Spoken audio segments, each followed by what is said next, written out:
Hello friends, let's continue Unit 3, Read 1, Manage Your Stress. Friends, in the early video lectures, we have discussed that our mind, emotions, and body all are closely interlinked and they always work together. If we want to understand them clearly, then we should try to understand them separately because this is the way from which we can understand our mind, emotions, and body properly. Our mental capacities are our abilities to concentrate, to get knowledge, to remember old and new information, or to be in a position to think logically. Our mental capacity is very important in our day to day life because with the help of our mental capacity we can take proper decision. Then it is described that a good example of interaction between mind and emotions is examiners. You might also feel that mind and emotions work together, and it is a good example that when you enter an exam room and if you start getting emotional by expecting difficulties and imagining failures, then all of a sudden the carefully stored information will be no longer. You cannot remember this information at that proper time. So, mind and emotions is a good interaction, and it is a good example, that is exam nows. And there are some points given that if you find this type of things working with you, then it is a clearly sign that you are suffering from a mental stress. Then how can you relieve from mental stress? So there are some exercises which helps you, which helps you to get rid from mental stress. The first exercise is stop overthinking. In this exercise, it is described that you should not worry about the thing that will happen. You should just concentrate on present, and you should use a sentence in the form of mantra that I will deal with whatever happens when it happens. So if this thing you can apply in your routine life, then your life will be without mental stress. So first exercise is stop overthinking. Then self hypnosis. It is an also exercise to relieve stress. In this exercise, you have to count backwards from 99 to 0, but there are some steps in this exercise, and you have to imagine some stuff by doing this exercise, and which are given here, these steps. The next exercise is the screen exercise. The screen exercise will help you to detach yourself from emotional feelings, because many times when we get emotional we cannot take proper decision because the emotions can build up in us. So This exercise will help you to take decision without getting emotional. Then we have last exercise in this read. So let's continue with this exercise. Anticipating success. Anticipating એટલે ધારણા કરવી, success એટલે સફળતા, સફળતાની ધારણા. તો મિત્રો આજે આ એક્સરસાઇઝથી આપણે શરૂઆત કરીએ છીએ. When life becomes too hectic, we can end up feeling mentally tied in knots. મિત્રો જ્યારે આપણું જીવન છે એ ખૂબ ખૂબ જ ભાગદોડવાળું બને છે, હેક્ટિક, ભાગદોડવાળું, દોડધામવાળું, તો ત્યારે આપણી જે લાગણીઓ છે એ માનસિક ગૂંચવણોમાં બંધાઈ ગઈ હોય છે. ટાઈડ એટલે બંધાયેલું, મેન્ટલી એટલે માનસિક, નોટ્સ એટલે ગૂંચવણો. તો શું કીધું છે આ વાક્યમાં? કે જ્યારે આપણું જીવન છે એ દોડધામ ભર્યું બને છે, જીવનની અંદર આપણે સતત વ્યસ્ત રહેતા હોઈએ છીએ, ત્યારે આપણી જે માનસિક ગૂંચવણો છે એમાં આપણે બંધાઈ ગયા છીએ એવું આપણને લાગે છે. એ સમયે આપણે માનસિક રીતે ફ્રી નથી રહી શકતા અને એની અનુભૂતિ પણ નથી કરી શકતા. Nothing seems easy and positive. તો આવા સમયે કંઈ પણ બાબત સરળ કે હકારાત્મક લાગતી નથી. જ્યારે આપણે મેન્ટલી ખૂબ વ્યસ્ત હોઈએ છીએ, મેન્ટલી જ્યારે આપણે ગૂંચવણોમાં બંધાઈ જઈએ છીએ, ત્યારે આપણને એક પણ બાબત છે એ સરળ હોવા છતાં સરળ દેખાતી નથી અને કોઈ પણ રીતે આપણને પોઝિટિવિટી દેખાતી નથી, અનુભવાતી નથી. Pessimism sets in and we can not see a way out of our current problems. મિત્રો અહીં જે બાબત છે, પેસિમિઝમ એટલે નિરાશાવાદ, નિરાશા. તો એ સમયે આપણી અંદર નિરાશાવાદ છે એ સેટ થઈ જાય છે. નિરાશાવાદ આપણી અંદર એ સ્થિર થઈ જાય છે અને એના કારણે આપણને આપણી જે વર્તમાન સમસ્યાઓ છે એના માટેનો કોઈ ચોક્કસ રસ્તો આપણને દેખાતો નથી, આપણે જોઈ શકતા નથી. શા માટે? કારણ કે આપણે માનસિક રીતે ખૂબ જ મૂંઝવણોમાં આવી ગયા છીએ, એટલા માટે. We can open a source of optimism with the technique of anticipating success. પણ મિત્રો, જો આપણે નિરાશામાં જ રહેશું તો આપણે આપણા લાઈફને કોઈ પણ રીતે એન્જોય નહીં કરી શકીએ. એટલા માટે કીધું છે કે we can open a source of optimism with the technique of anticipating success. આપણે સફળતાની ધારણાની ટેકનિકની મદદથી એક ઓપ્ટિમિઝમ એટલે આશાવાદ નો સ્ત્રોત, સોર્સ એટલે સ્ત્રોત, ખોલી શકીએ છીએ. કે જ્યારે આપણી અંદર નિરાશા આવી જાય છે, આપણને કંઈ પણ બાબત છે એ પોઝિટિવ નથી દેખાતી, તો એવા સમયે જો એન્ટિસિપેટિંગ સક્સેસની પદ્ધતિનો આપણે ઉપયોગ કરીએ તો આપણે આપણા માટે આશાવાદનો સ્ત્રોત છે એ ખોલી શકીએ છીએ. તો આ એક્સરસાઇઝ કઈ રીતે કરવાની છે સમજીએ. Settle back in a chair and close your eyes. તો આ એક્સરસાઇઝ કરવા માટે તમે ખુરશીમાં બેસો અને તમારી આંખો બંધ કરો. Experience with all your senses that it feels like to have achieved something and enjoy the resulting feelings of relief and elation.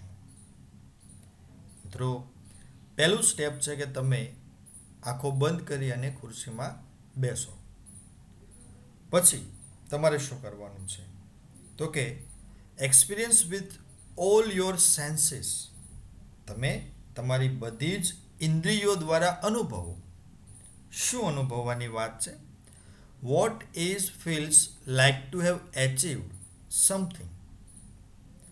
એવી અનુભૂતિ કરો કે જે તમને કંઈક પ્રાપ્ત કરવાની ઈચ્છા હોય, તમને કંઈક પ્રાપ્ત કરવું ગમે અને એ તમારી પાસે છે, એ તમને મળી ગયું છે, એવી તમે અનુભૂતિ કરો. And enjoy the resulting feelings of relief and ઇલેશન.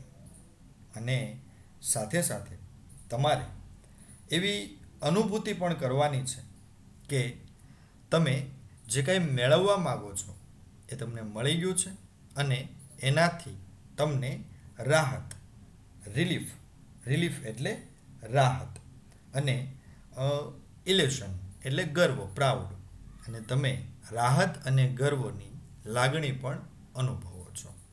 તો મિત્રો, બીજું જે સ્ટેપ છે એના અંદર શું વાત કરવામાં આવી છે?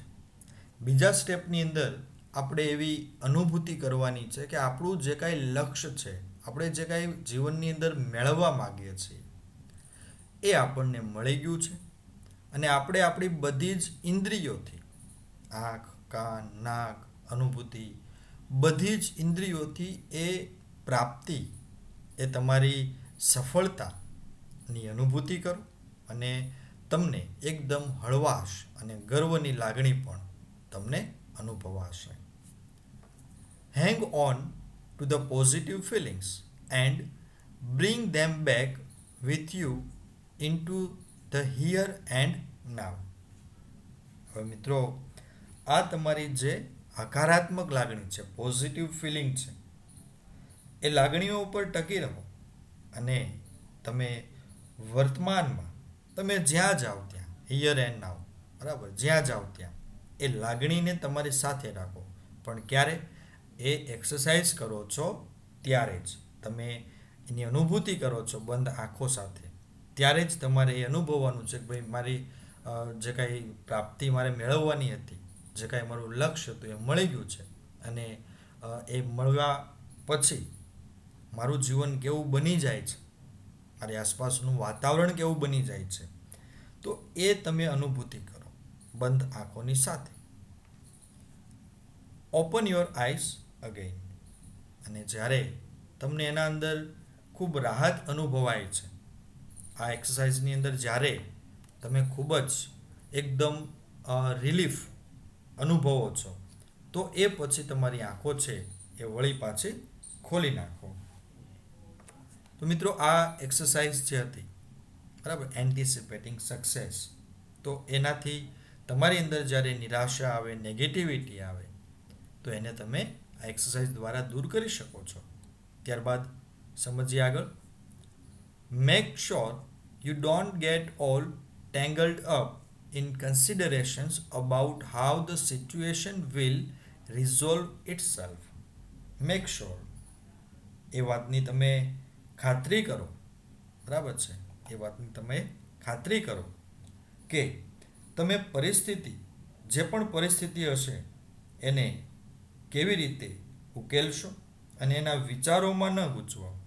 મિત્રો, આ જરૂરી છે કે તમારે હંમેશા એ બાબતની ખાતરી રાખવી જોઈએ કે કોઈ પણ પરિસ્થિતિ, મુશ્કેલી કે ગમે એવી પરિસ્થિતિ સર્જાશે તો એને તમે કેવી રીતે ઉકેલી શકશો એ તમારે વિચારવાનું છે, નહીં કે તમે એના વિચારોમાં ગૂંચવાઈ જાઓ. એના વિચારોમાં તમારે ગૂંચવાવાની કોઈ જરૂર નથી, મૂંઝાવાની કોઈ જરૂર નથી. It will look after itself as long as you keep your aim firmly in mind. મિત્રો, જે પણ મૂંઝવણો છે, જે પણ ગૂંચવણો છે, બરાબર છે, એ જો તમે હકારાત્મક પરિણામ પર ધ્યાન કેન્દ્રિત કરશો તો એમની મેળે જ એ ઉકેલાતી તમને જોવા મળશે. એટલા માટે અહીં કહ્યું છે કે it will look after itself as long as you keep your aim firmly in your mind. Firmly એટલે મક્કમતાથી. જો તમે તમારું લક્ષ્ય મક્કમતાથી તમારા મનમાં રાખશો કે નહીં, મારે તો કોઈ પણ પરિસ્થિતિમાં આ કામ કરવું છે, આ લક્ષ્ય મેળવવું છે, તો પછી એના કારણે તમને જે સ્ટ્રગલ થશે, જે કાંઈ મુશ્કેલીઓ આવશે, એ આપમેળે સોલ્વ થતી જશે, આપમેળે એનો નિવેડો આવતો જશે.